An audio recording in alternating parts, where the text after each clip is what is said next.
Yan po, ayan o. Malago na po yung kamuti natin mga kaparmer. Oh.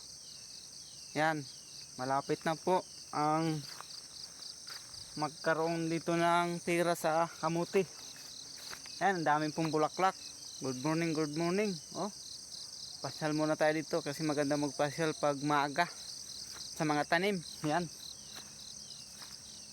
Shout out sa masipag magtanim ng kamuti. Sa kamuti po may pira.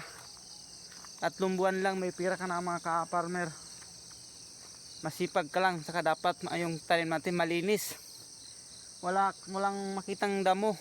Dapat mauna yung kamuti. Kasi pag nahuli yung kamuti, nauna yung damo.